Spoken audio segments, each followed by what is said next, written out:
ऊँटनी के कत्ल से समूदी कौम पर अल्लाह का अजाब। खतरनाक तूफान ने बस्तियां मलिया मेट कर दी।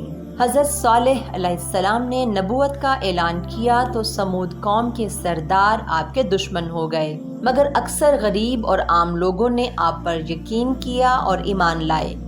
ऐसे में कौम के सरदारों ने इन ईमान लाने वालों को बेवकूफ़ करार दिया और हज़रत सालेह अलैहिस्सलाम का खूब मजाक उड़ाया। कई बरसों की तबलीग के बाद समूदी कौम आपसे तंग आ गई। वो आपको अपने ताकतवर कबीले का मुअज़्ज़ज़ शख्स होने की वजह से कोई नुकसान भी नहीं पहुंचा सकती थी।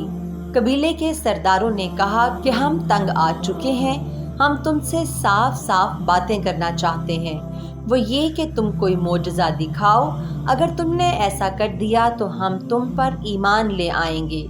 तब एक दिन हज़रत सालेह अलैहिस्सलाम ने अल्लाह के हुक्म पर एक ऊँटनी की तरफ इशारा करते हुए कहा, ये ऊँटनी अल्लाह की निशानी है, ये तुम्हारे मुतालबे पर भेजी गई है, इसलिए एक दिन ये पानी पिएगी और दूसरे दिन तुम। अगर इस ऊँटनी की बारी के दिन तुमने कुएं से पानी हासिल करने की कोशिश की या इस ऊँटनी को नुकसान पहुंचाया तो तुम पर अल्लाह का अजाब आ जाएगा। कौम के सरदार बहुत डरे। वो कुछ अरसे तो हज़रत सालेह अलैहिस्सलाम के कहने के मुताबिक इस पाबंदी पर अमल करते रहे, लेकिन जल्द ही उनका सब्र ख़त्म हो गया। उन्हें अपना यूं पाबंद होना एक आंख न भाया। वो ऊँटनी को अपनी चरागाहों में चरता देखते तो सख्त गुस्सा खाते। आखिर दो मालदार और अमीर औरतों ने दो आदमियों को तैयार किया, उन्हें अपनी दौलत का लालच दिया और उनसे कहा कि वो अल्लाह की निशानी इस ऊँटनी को हलाक कर दें। ये दो आदमी अच्छी तरह जानते थे कि वो एक बहुत ही खौफनाक काम करने का इरादा कर रहे हैं। वो पहले तो खौफजदा हुए, मगर रकम के लालच और दूसरे लोगों के कहने पर तैयार हो गए।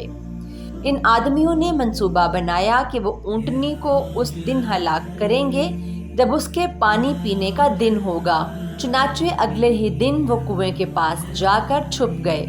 उनका प्रोग्राम ये था, जैसे ही ऊँटनी कुएं के करीब आएगी वो इस पर हमला करके उसे मार देंगे। उन्हें ज्यादा इंतजार न करना पड़ा। ऊँटनी लंबे लंबे डग भरती कुएं के करीब आई। दोनों जालिम चुपके से कुएं की ओर से निकले और ऊँटनी पर हमला आवर हो गए। एक ने तलवार का वार करके उसकी पूंछें काट दी और दूसरे ने आगे बढ़कर उसकी गर्दन पर नेजा मारा। बेचारी ऊँटनी जमीन पर गिर पड़ी।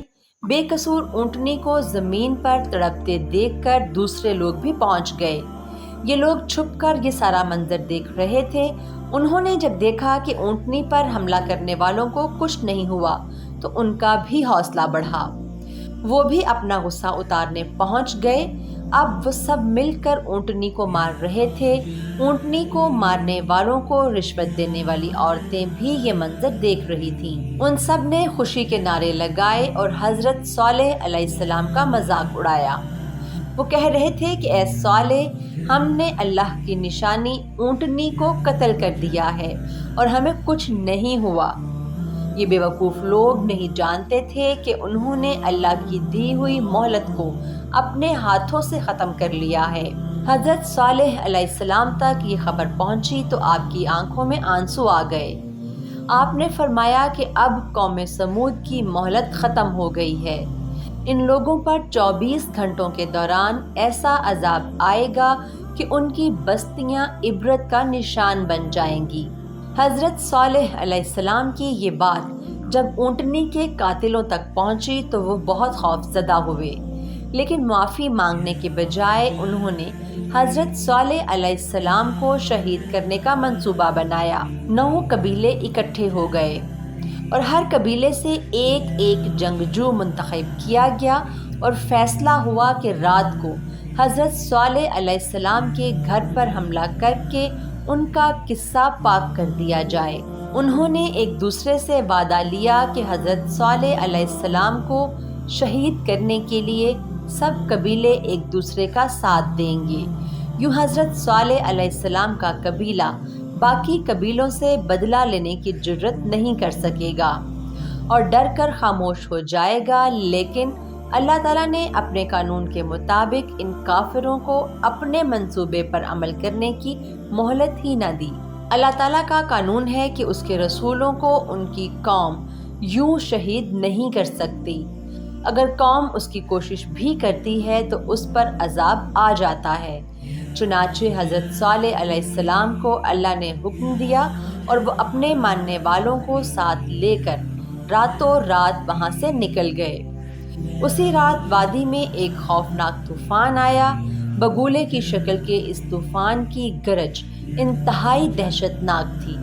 اس نے اہل سمود کو تنکوں کی طرح بکھیر کر رکھ دیا۔ مضبوط محلوں اور قلعہ نما مکانوں میں رہنے والے یہ بدقسمت لوگ اب اللہ کی پکڑ میں تھے۔ صبح ہوئی تو ان کی بستی عبرت کا نمونہ بن چکی تھی۔ ایک بھی کافر زندہ نہیں بچا تھا۔ مکانات اور محلات کا تو ذکر ہی کیا، پہاڑ بھی یوں نظر آ رہے تھے جیسے ہوا ان کے آر پار ہو کر گزری ہو، اور یہ پہاڑ اور محل پتھروں کے نہیں بلکہ کپڑے کے بنے ہوئے تھے، اور ہوا نے آگ کی طرح ان کو جلا کر تباہ کر دیا تھا۔ حضرت صالح علیہ السلام ایمان لانے والوں کے ساتھ فلسطین کے علاقے رملہ کے قریب آ کر آباد ہو گئے اور باقی زندگی وہیں گزار دی۔ اللہ ہم سب کا حامی و ناصر ہو۔